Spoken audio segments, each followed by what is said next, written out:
Bonjour à tous. Alors là aujourd'hui j'ai penché mon flexible pour regarder exactement combien il me restait de gaz. À savoir que il n'y a plus grand chose. Ça c'est ma bouteille la toute première que j'ai achetée. C'est-à-dire l'an dernier ou il y a 2 ans, je sais plus trop. Alors ce gaz là, la bouteille je l'avais payé 26,50 € et le flexible je l'avais payé 15 €. Ce qui fait un total de 41,50 €. Cette année j'ai repris une recharge. Je l'ai payé 17 € plus 3 € de frais de port, ce qui fait un total de 20 balles.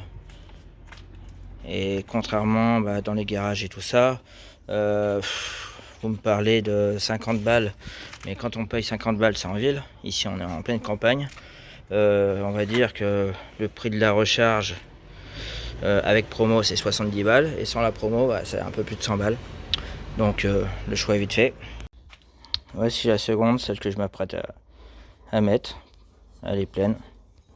Alors pour ce faire, du coup, je le débranche. Voilà. Tac. Là. Des vis. Voilà. Elle est vide.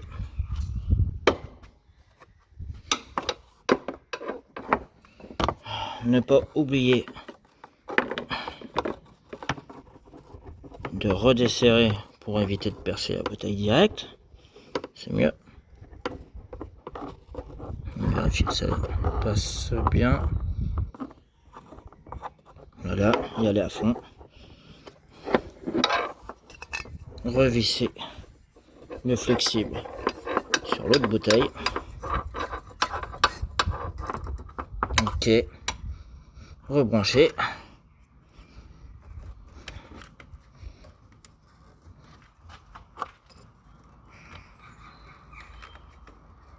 Là. Voilà. Et maintenant, allumer le moteur. Et l'idéal, en fait, il faut que ça soit entre le violet et le jaune. En général, avec une seule recharge de 170 grammes, on va pas dans le jaune, quoi. Pour la suite, je vais démarrer le moteur de la voiture, visser entièrement pour percer l'opercule de la bouteille, la retourner, la redesserrer et vérifier la jauge.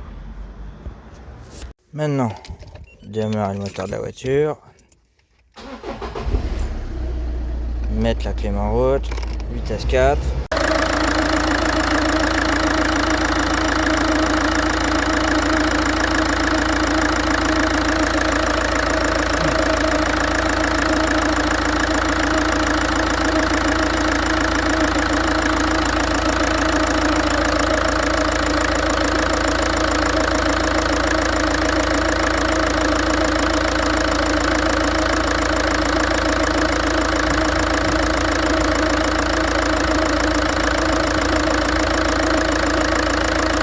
Ça y est, côté habitacle, j'ai de l'air frais. Bon, c'est ce que je disais, quand c'est vide, une seule bouteille, ça permet, on risque pas de se retrouver dans le rouge, quoi. Donc tranquille. Puis à l'arrêt, ça veut rien dire. C'est bien quand ça fonctionne. Et là, quand ça fonctionnait, j'étais au milieu du violet. Donc c'est bon. J'ai de l'air frais. Moi, ça me va. Une fois terminé, ne pas oublier de revisser la bouteille à fond. Et on peut déclipser. Voilà. Puis ça servira pour une prochaine fois. Elle a l'air d'être légère. Je suis pas sûr qu'il en reste beaucoup dedans. Autre petite précision. Là, ça m'a pris... Si ça m'a pris 5 minutes, c'est le grand max. Pas oublier de remettre le bouchon.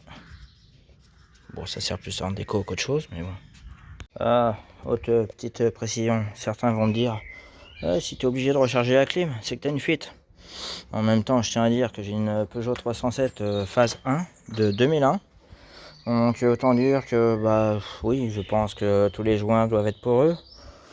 Et que si je dois m'amuser à changer tous les joints, autant changer de véhicule, quoi, parce que là ça va me coûter beaucoup plus cher que le prix de la voiture, quoi.